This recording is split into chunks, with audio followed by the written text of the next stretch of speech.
kanneen sama kanneen sama kanneen sama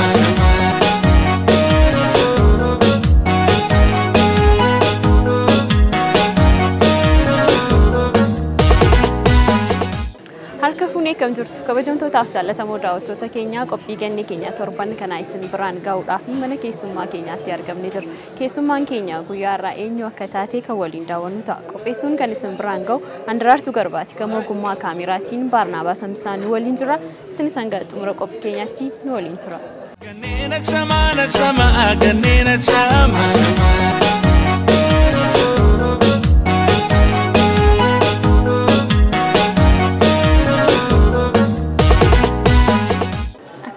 Naguma nagaa keessan nagaa hojiin akkam hojiin bareedduudha ittuma jirtu eeyyee waan hundumtuu mana guutee jira mana guutuudha kana fakkaata hayyi simannaan nuuf gootaniif hedduu galatoomaa isinis galatoomaa daawwattoota keenya waliin wal bara eshi maqaan koo Leensaa Dabalaanaan jedhani kun hojiin koo akkuma argitu Leensaa Baltinnaadha kana fakkaata jechuudha hojii kana osoo eegaliin dura moo maal hojjechaati laata kan isin turtan ani kanan hojjechaa ture baankiin hojjechaa ture hojii baankii customer service hojjechaa ture amma garuu ga'ee accountantii irraadha kan hin dhiisee jechuudha gara kanatti seenee jechuudha hojii accountingii hojjettanii gara hojii Baltinnaa yookiin hojii biizineesii mataa keessanii uummachuuttidha kan isin dhuftan mee maaliifidha kan isin hojii baankii hojjechuu dhiistan hojiiwwan hedduu jiran keessallee baankii yeroo baay'ee namootni ni filatu isin immoo hojii irra jirtanii dhiistaniiti kan isin gara biizineesiitti seentanii kan mataa keessanii maaliifidha kan isin hojii kana dhiistan ani durumaa kaasee hojii dhuunfaa koo hojjetachuun fedhii gosa guddaa ture jechuun kan mataa koo bakka kan dhuunfaa koo hojjetachuun hawwii gosa guddaa ture jechuudha qacaramaa ta'e hojjechuun badaa fedhii koo ta'ee hin beeku garuu yeroo masaa eegeetudha kanani gara kanatti galee baay'ee yaalaan ture murteessuudhaaf garuu na rakkisa ture gallamaan hin ta'een hojjechaa ture jechuudha biizinesiis bukkeetti na yaalaa hojii baankiis nan hojjedha yeroo sana namni muka lama qabu luka lama qabaatiif muka lama yaaboo jedha Oromoon akkuma kana yaada lama ta'a gaafa ta'u jechuudha kanaaf amma garuu baqa qocqocaadhumaan naa ife innaanumanii akkas taanaan kan jedhuuni qocqocaaman hojjechuu jalqabe faasigaa waggaa darbe jechuudha 2015 faasigaa irratti uummati kun qocqocaa hin barbaada faasigaadha xoomii irra ture murataa nyaachuu barbaada cororsaa nyaachuu barbaada waan adda addaa nyaachuu barbaada waan ta'eef maafan qocqocaan hojjedhu jedheeni jalqabe jechuudha sanarraan ka'een jalqabe sanumaan mee hojjedhee guyyaa 3 eeyyaman guute sana gidduutti parsantii karoorsee kee parsantii 75 hojjedheera guyyaa 3 ergan parsantii 75 hojjedhee hojjechuu nan danda'a kan jedhu nan murteessee jechuudha sanarraan booddee sa'aatiitti hojii baankii gadhiistuun turre sa'aatii anatti gadhiise juunteeniin gadhiise juunteenii jechuun sa'aatiitti baankariin eeggatu mindaan jiraata agreementiin jiraata adjustmentiin jiraata boonasiin jiraata jedhee sa'aatiin itti eeggatu ture anaaf garuu kana caalee argame kanaaf baqa maaf waan keessa koo jiru kana mul'ata keessa koo jiru kana hojiirran oolchuu kanaaf asittis hojjechuu ergan hojjedhee kan koo ta'es hojjechuu nan danda'a kan jedhu sammuu koon amansiisee kanumaanan gara kanatti itti seenee jechuudha. Jalqaba irratti qocqocaama qofaan eegaltan immoo akkuma kana hunduma isaa guutaniiti immoo irraa jalaatiin guutaati kan isin hojjettan. Lakki jalqaba qocqocaama duwwaan hojjedhe.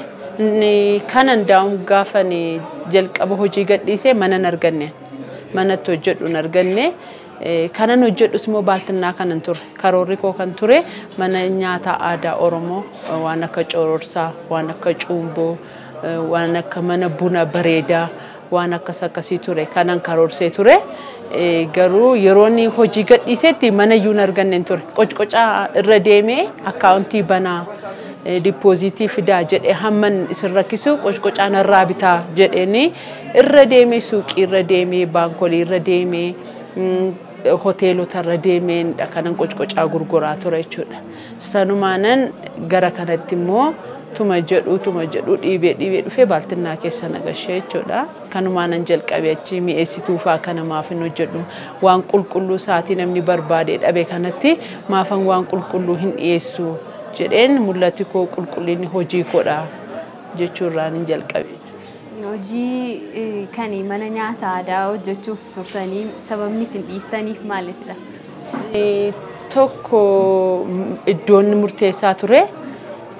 Iddoo barbaade sanatti hin arganne ture.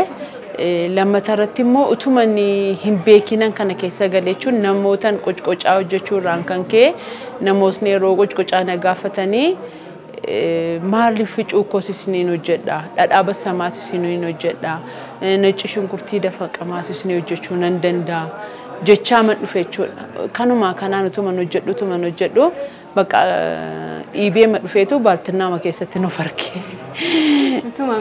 Utuman beekinan Baltinnaa keessatti of arge malee karoorri kun ni jalqaba Baltinnaan turre. Kan inni karoorsinu kan nuun mari'annu yeroo baay'ee kallattii biraan ture. Garuu kana ta'e argame qocqocaanis hojiidha dhee yaadeen beeku jalqaba gaafan jalqabee ani qocqocaa amma kanatti baay'een barbaadamaa hin jaallatamaa dhee yaadeen beekun ture. Garuu numa naa ifee mannaan mul'atichi keessuma koo dhufeennaan sanarraa hin eegalee jechuudha. Saatiitti hojii dhiistan sanatti namootni hedduun yeroo ammaa kana hojii dhuunfaa isaanii hojjechuudhaaf yoo sammuu isaaniitti yaadan hojii mootummaa hojjechaa jiru yoo ta'e dhiisuun baay'ee madha namatti kan inni ulfaatu. Miira akkamiitiinidha kan isin dhiistan? Dhuguma jechuun tokko biizinasii kana hojjechuuf jalqaba murtoon barbaachisaadha. Murtoo qabaachuu qabda, ofitti amanamummaa qabaachuu qabda. Kanaan achi inni tokko dhufee yaada adda addaa yoo si dhiyeesse yaada namootaatiin confused ta'aa deemta taanaan hojiin hojjettu. Anaaf baqa jechuun jaarsa koo wajjin yeroo baay'ee baay'ee discuss goona. Biizinasii hojjechuudhaaf waa hojjechuudhaaf baay'ee mari'annaa sun baay'ee na gargaara. Isa biratti immoo sirrii dhiisuuf baay'ee namootatti inni ulfaata. Waanuma du'a wayiifaa waanuma baqa miindaan irraa dhaabbannaan jireenyi hin jirre fa'aa akkasitti fakkaata namootatti. Miti garuu hojjechuu hin danda'amu. Ani amma ergan kana keessa galee hojiin akka hin dhimnettiin amana. Garuu namni gad of deebisee hojjechuu yoo danda'e chaalenjooti baay'een hin jiraatu. Gaafa hojii dhuunfaa kee hojjettu wanta akka sana dhiqattee filattee bahuu hin dandeessu ta'a. Akka yeroo sanaatti intinaa jechuu dhiisuu dandeessa ta'a. Waan baay'een wantoonni wanta hir'atan sitti fakkaatan jiraachuu danda'u. Garuu inni guddaan sammuu keetu si busha. Namni biraan qabdu jechuudha kan si bushu namni biraan jiru namni manaajisi godhu manaajara kan biraan qabdu sammuu keessi busha waan hojjettu sammuu keedhaan hojjetta. Baqa utuman jaallatiin ofii keen of hojjettaa jechuudha. Kanaaf namoonni akka sanatti yaadu garuu hojjechuu hin danda'u baqa of amansiisuudha. Inni guddaan of amanuudha. Nan danda'a hojjechuu nan danda'anii of amanuu ofitti amanamummaa qabaatanii naani wanti hin danda'amne hin jiru. Hin danda'amu. Hojii mootummaa moo hojii dhuunfaa ofiitu irra bu'aa gaarii qaba jettee daawwattoonni keenya warra nu daawwachaa jiraniif illee muuxannoo akka ta'uufitti kamtu irra gaariidha jettee yaaddaati? Namni kallattii jechuun amma namoota hundumaaf milkaa'aa hojiin biizinasii jettee yaaddu.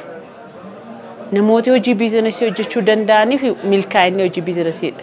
Namoota hojii mootummaa hojjechuu danda'aniif immoo isa sana ta'uu danda'a. Ani kanan danda'u ati hin dandeessu. Isatti dandeessu immoo anatu hin danda'u. Kanaaf dirqama akka leensaan taa'achuu hin dandeessu tama. An dirqama akka daraartuun an taa'achuu hin danda'u. Garuu an leensaadha. Leensaan nama akkamitti yoo hin jedhee baqa hojjechuu nama danda'udha. Ofitti amanamummaa qabaadheenaan wantoota dhufan chaalenjoota dhufan amanee fudhachuu nan danda'a taanaan hojii kamiyyuu hojjechuu hin dandeessa. Kan dhuunfaa ofii immoo kan fakkaate hin jiru. Maaliif ammati kanatti argattu guyyaa 30 eegdee guyyaa tokkodha. Guyyaa 29 guyyaa 30 hojjettee guyyaa tokko mindaa argatta. Asitti garuu birriin tokko birrii 2 dhaluu danda'a. Birrii 2 birrii 3 ta'aa deema. Waan ati qabdu guddataa deema malee gadi nyaatamaan deema. Inni sun garuu har'a yoo fudhattee boor hin jiru. Akka ekonomii ammaa wajjin immoo siriyyuu hin danda'amu jechuudha. Ni ulfaata. Kanaaf kan dhuunfaa fi kan fakkaate hin jiru. Nama itti amanee hojjechuu nan danda'a. Ani biizinasii hojjedhe hojjechuu nan danda'a itti amanee naan jechuudha. Garaagarummaa akkamii immoo qaba hojii dhuunfaa ofii hojjechuu fi kan mana mootummaa keessa jiru hojjechuun garaagarummaa akkamii tamma kanatti ofii kee irratti argite? Garaagarummaa guddaa qaba. Anamma yoo fakkeenyan sii kaasee mana keessaa yoo rakkinni tokko na mudate naman gaafadhu qabu. Kan kooti waan ta'eef saatiin barbaade cufadhee bahee nan gala. Isa sana garuu ganaa eeyyama gaafachuu qabda. Qaawwi uumamuu danda'a. Karaa kee hojiin bade jechuun danda'ama.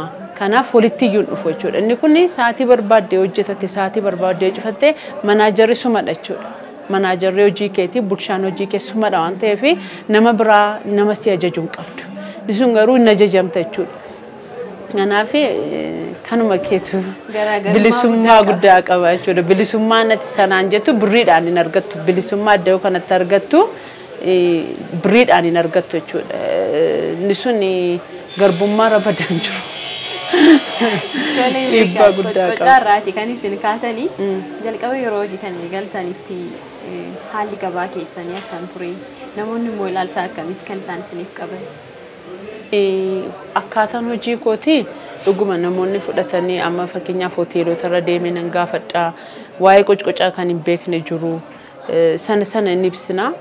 Namoonni fudhatanii itti fayyadamanii kan itti fayyadamaa jiranis jiru. Namoonni immoo yaada adda addaa sii dhiyeessanis jiru. Yaada nama hundumaan fudhattati. Kan sii ta'u fudhatta, kan sii hin taane dhiisaa deemta.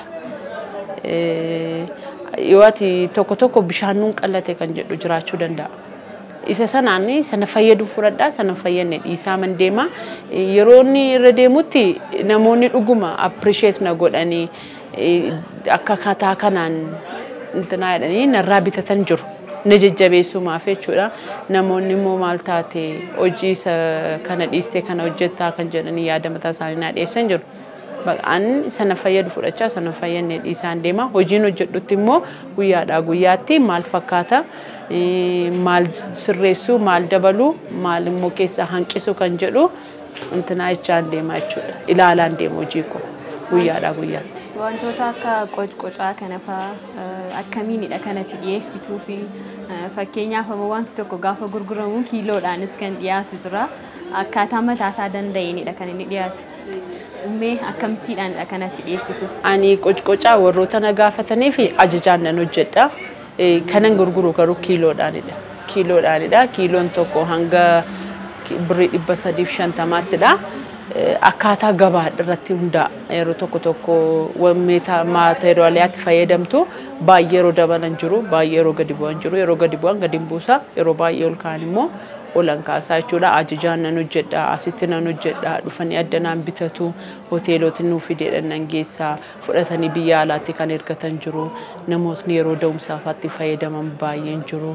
Namoonni yeroo qophii adda addaa qabaatanii bilbilaanidha jechuudha. Bilbilaan kan dhufanii fudhatan jiru, kallattii adda addaatiin kan fudhatan jiru jechuudha. Kan akka qocqocaa fa'aa fakkeenyaaf wantooti akka qocqocaa fa'aa hojiin isaanii ni ulfaatu. Dadhabbiin keessanii fi bu'aan keessan garuu akkamidha? Hangammaatti ani bu'aadhaaf baay'ee hojjechaa jiru. Garuu of beeksisuudhaaf baay'ee hojjechaa jira. Maaliif wantoota jiran kana ati yeroo takkaadhaan bu'aan argadhaa ittiin hojjettu. Amma hangammaattis bu'aadhaaf baay'ee hojjetaa jiru. Maaliif namoonni yeroo baranii yeroo wantoota dhandhama sana baraa deeman yeroo mi'eeffataa deemanii sana booda buufachaa deemu. Ammatti bu'aan kun namadha. Kanan buufachaa jiru jechuudha. Malee bu'aa guddaa argachuuf yookaan immoo galii guddaa argachuudhaaf baay'ee hojjechaa jiru. Garuu wanti qulqulluun dhiyaachuu akka danda'u namni akkatti amanu, waan qulqullummaa argachuu akka danda'u namni akkatti amanu kanan hojjechaa jira jechuudha. Ammatti bu'aan kun namadha baqa. Qarshiirra nama buufachaa jira jechuudha. Qocqocaan alatti wantoota isin dhiyeessitan maal fa'i? Nuugii tumamaan jira, cuukkoon jira, qoriin jira, akaayiin nuugiidhaan jira, qimamoonni warra akka sinaaficaa, mixmixaa, qimamii dhadhaa, makallashaa, wantooti danuun jechuudha jiru warroonni qophaa'an jechuudha. Minaanni ajjaan mataasaa gosa lamaanan qopheessa.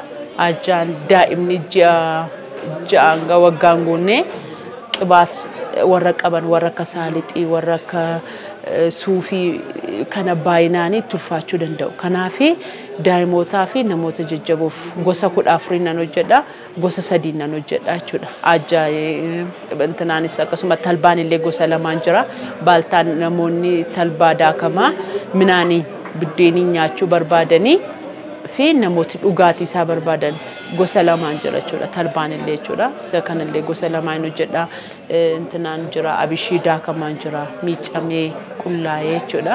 Namoonni akka dhuguuf ta'anitti abishii kan dhugamu jira, qimamoonni dhadhaa jiru, wantoonni mana kana jiru kan duwwaatu jiru. Hundinuu jira jechuudha. Kan akka qocqocaa faagaa kiiloodhaanidha kanatti gurgurtu. Wantoonni kaan immoo akkasumattiidhaan kan bitamanidha gaa. Akkasumattiin dhufanii meeqa jedhanii makan bitamanidha. Garuu wantoota akka nuugii kana cuukkoon illee akka jiru dhageen jira. Wantoota akkasii immoo akkamittiidhaanidha kanatti namatti gurgurtu yookaan akka kiilootti immoo akkamittiidhaan immoo? Cuukkoon kiiloodhaan gurgurama. Kiiloodhaanidha. Innis kiiloon tokko jira, gimmaashni jira. Yeroo gatii kan itti ulfaatee yoo jiraatan hanga ruubiitti tokko afuraffaa hanga sanatti illee jira jechuudha. Innis yeroo baay'ee ajajaanidha kan inni hojjedhu jechuudha. Nuugii illee jira yeroo biyyoo nuugii maaliif yeroo dheeraa taa'uu waan danda'uu fi nuugii hojjedhee mankaa'a. Abbaan isaatii barbaadetti nuugii dhufee fudhata jechuudha. Warroonni kaanis akkasuma jechuudha. Waan akka qoriifaa yeroo baay'ee ajajaaniin hojjedha. Akaayii nuugiidhaan jira. Akaayii nuugiidhaanis hojjedhee nan kaa'a. Namoonni ajajatanis akkaataa ajaja abbaarra dhaabbadhees nan hojjedha jechuudha. Tole egaa wantooti ati hojjettu hundumti isaa asuma jira wanti hin jirre hin jirudha jechuudha. Hin jiru duwwaadha. Jetteeti kanatti jirtu. Egaa amma immoo walumaanidha kan nuti ilaallu. Daawwattoota keenya egaa wantoota leensaan hojiidhaan hojjettu sana amma immoo waliin kan ilaallu ta'a. Nu waliin turtiin keessan hanga xumuraatti ta'u.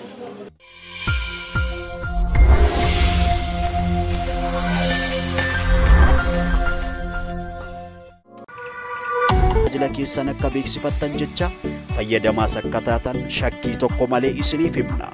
Odeeffannoo dabalataaf iimeelii keenya waliiftveinfo@gmail.com lakkoofsa bilbilaa 0957009927 nu quunnamuu dandeessu.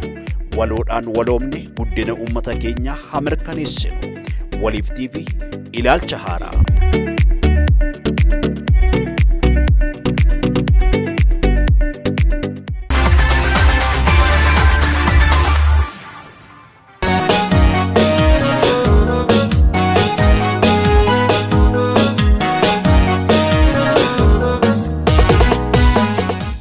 jalqaba irratti gaa qocqocaadha kan isin nutti agarsiisuuf jettanii mee daawwattoota keenyaaf ibsaa maaliin akka hojjetamu qocqocaan faayidaan isaallee maal akka ta'e namootni hedduun immoo qocqocaa akkasumaanidha kan isaan argan malee kan hin beekne illee jiru maalirraa akka inni hojjetame kanneen na gaafatan illee hedduun beeka maal akka ta'e illee ibsaa fi daawwattoota keenya. Haa ta'u ishee qocqocaanii waan baay'eerraa hojjetama.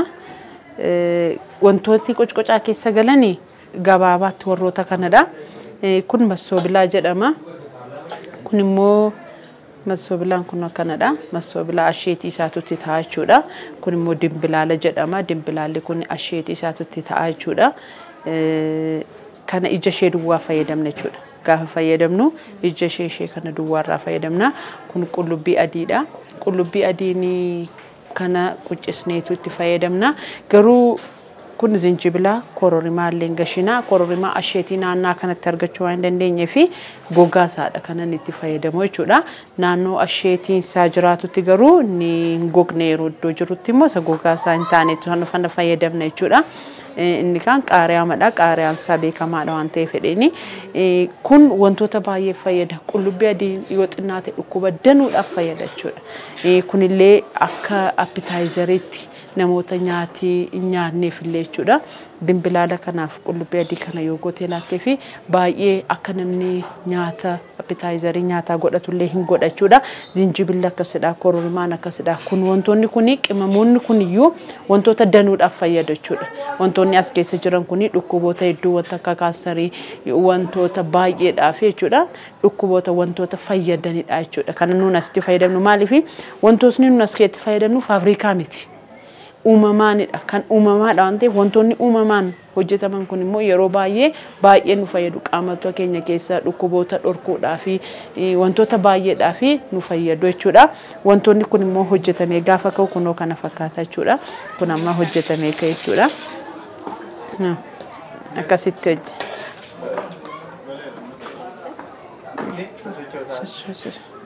Kun amma kun isa eeyyeno. Kun amma wantoota kana hundumaa qabaachuudha. Fooliin isaa immoo iddoo namatti tola. Kun akkas kana fakkaata.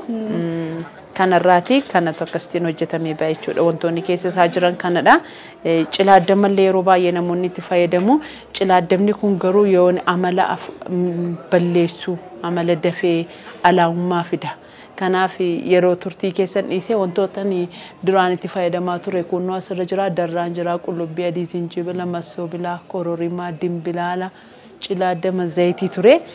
Zayitii kanatti naqatteetu yeroo dheeraa turtii dheeraa akka inni godhatuu fi zayitiidhaan waliin maktee abiddarratti bisheessitee yeroo dheeraa akka inni sii taa'uuf gochuu dandeessa.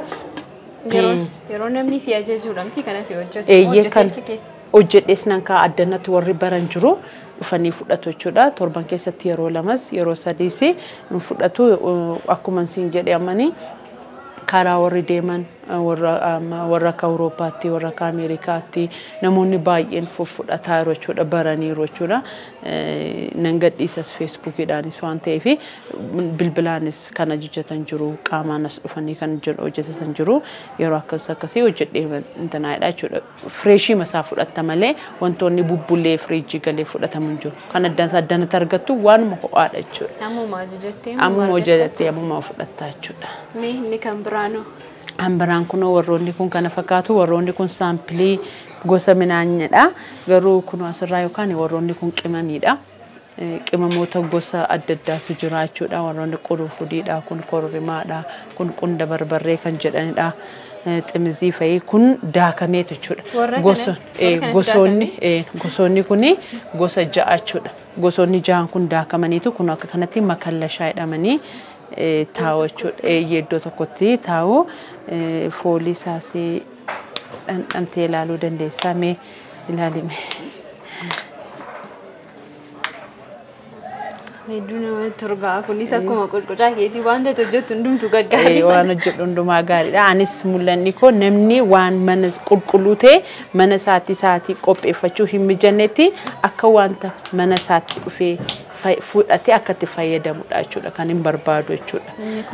Kun sadanuu tokkumaadha. Tokkumadha kuni.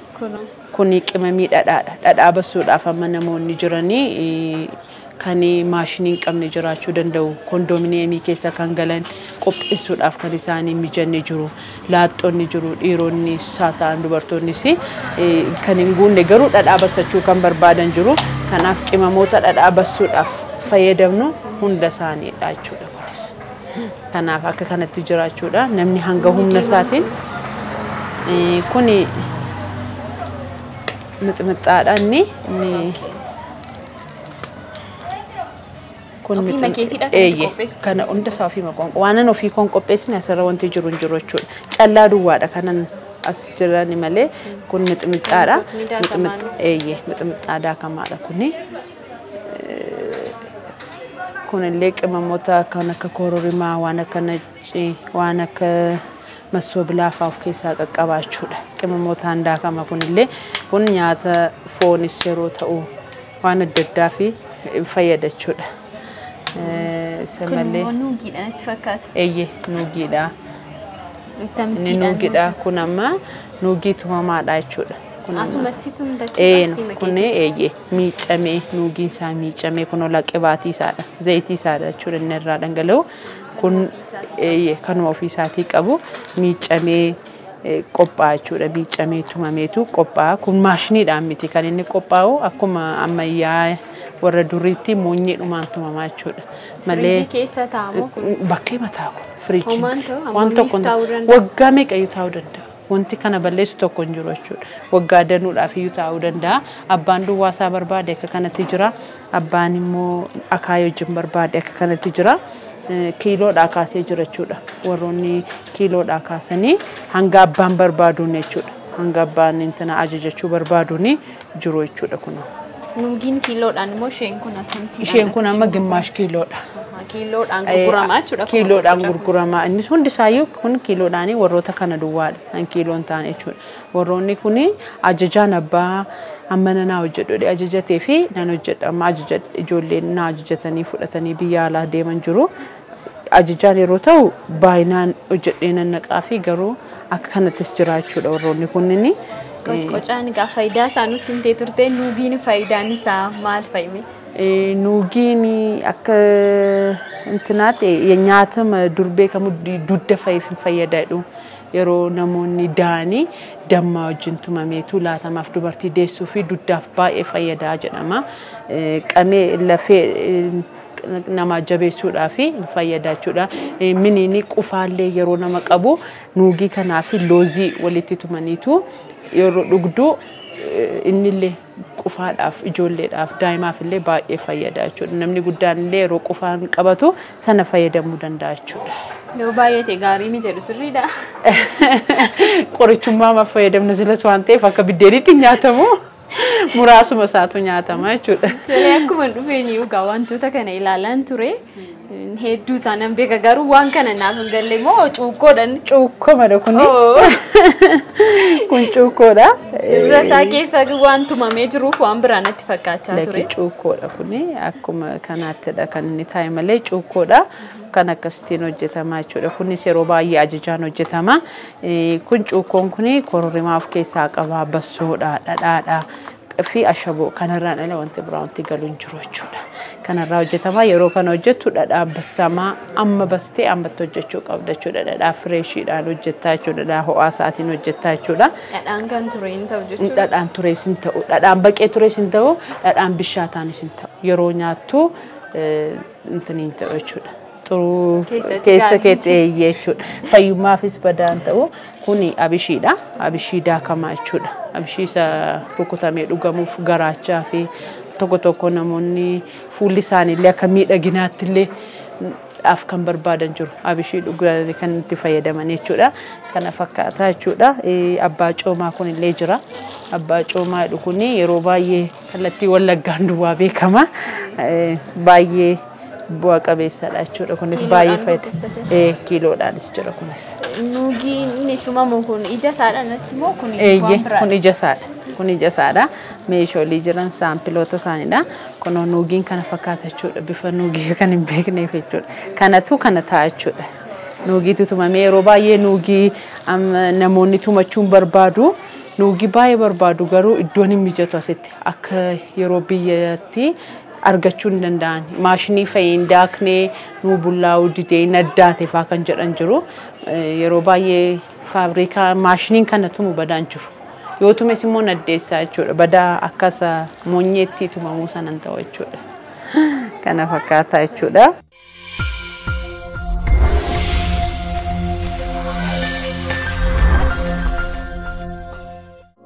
Odeeffannoo wayitaawaa argachuuf bohaartanii bashannanuuf irraa barattanii qaroomuuf fuula Feesbuukii Waliif TV like follow godhaa.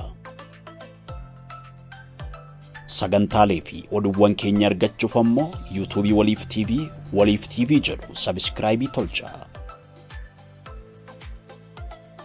Toora Telegiraamii Waliif TV join gochuun oduuwwan wayitaawaa hordofaa.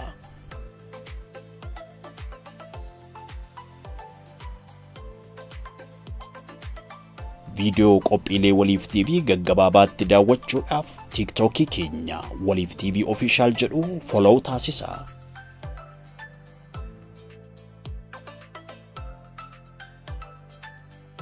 Waliif TV Ilaalcha haaraa.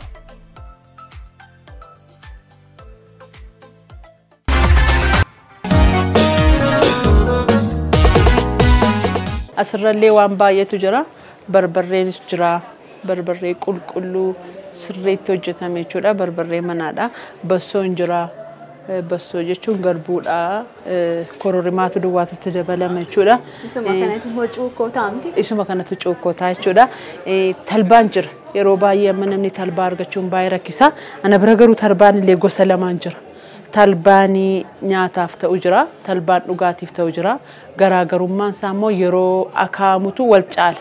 inni nyaataaf ta'u inni buddeeni nyaatamu xinnoo lixee akaama inni dhugaatiif ta'u garuu baay'ee lixu jechuudha lixeen akaamu yeroo akaamu sanaa wal caalaa jechuudha akka kanaan jira namoonni talbaa barbaadan illee kun asumaan dhimma ba'uu danda'u ajjaan illee jira ajjaan gosa lama jira akkuma silasiin jedhe jechuudha kun amma ajjaa garbuu fi loozii duwwaa qaba jechuudha fi qarafaa qaba inni kun immoo gosa 14 of keessaa qaba mixinii isa jedhamu jechuudha ajjaa mixinii jedhama kana keessa hanga daaguzaatti wanta inni dhabee jiru jechuudha wanta hundumataa of keessatti hammataa jechuudha faayidaan adda addummaan faayidaa isaatii lachuu isaa maal ture adda kuni wanta of keessaa hin qabne qabu hundumaayyuu of keessaa qaba jechuudha wantoota nyaata madaalawaa jedhame hundumaayyuu of keessaa qaba inni kun immoo hundan qabu jechuudha hundan qabu garuu isa kanas inni kun yeroo baay'ee daa'imoota ijoollee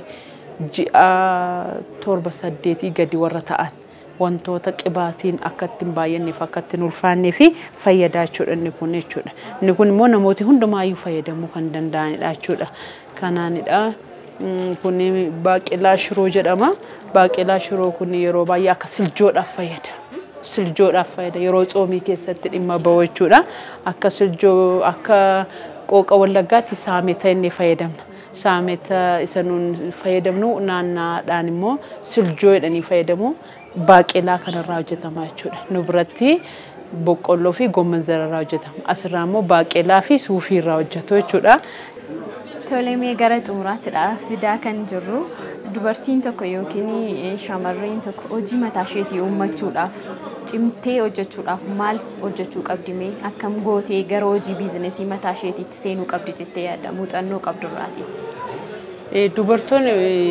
uumamumaan cimoodha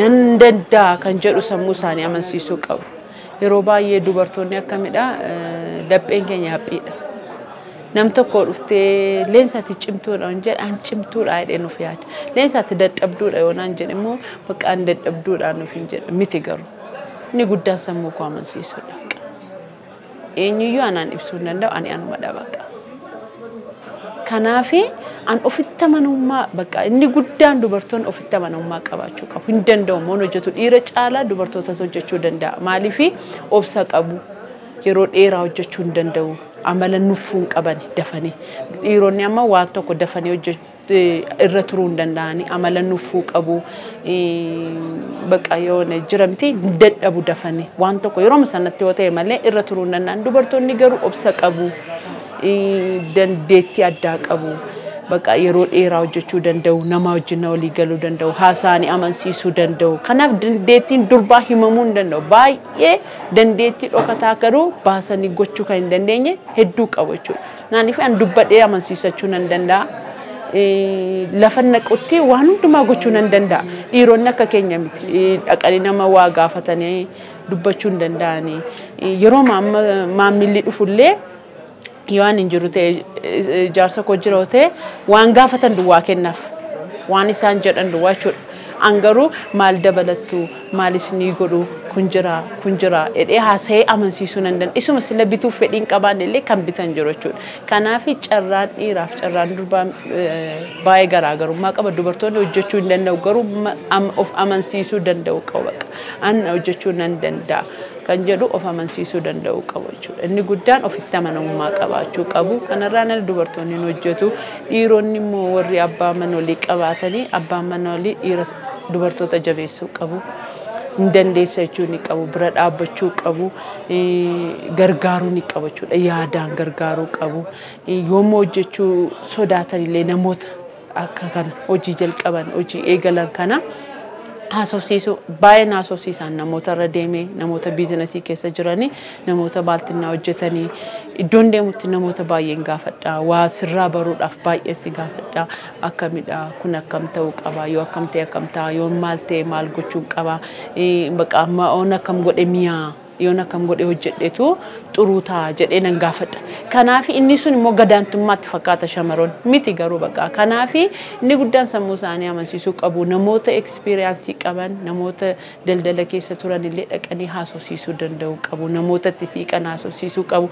Hin beekan taanaan illee lafuma tokko dhaqanii mee akkamidha maal naan jettaa maal na gorsitaa akkamidha jedhanii gaafachuu danda'u qabu. Kun gadaantummaa miti. Waa gaafatanii baruun beekumsadha mataa isaatti jechuudha. Kanaaf dubartoonni keenya rakkinni keenya tokko waa tokko jettee waan gadaanaatti fakkaata yoo gadeedhaan waan tuffataman itti fakkaata. Kanaaf sun aadaan sun hafuu danda'u qaba jechuudha. An kanan dabarsaaf dubartoota.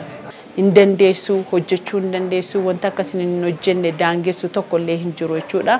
Kanaaf yoon beeknu ta'e immoo walirraa muuxannoo fudhannu walaa gorsinu kallattii jiru hundumaatiin namoota naannoo isaanii jiran muuxannoo akka isaan fudhatanii gaafadha. Yeroo keetiif hedduu galatoo. Atis guddaa galatoo. Daawwattoota keenya qophii gannee keenya torban kanaaleensaa waliin taasisnee kan hanga ammaa daawwachaa turtanidha. Qopheessuun kan isin biraan kee Handarartuu Garbaati gama ogummaa kaameraatiin Baarnaabaas Amsaaf Galaanaa Guutuun faana turaniiru. Torbee keessummaa biraatiin walitti deebinaa nagaatti.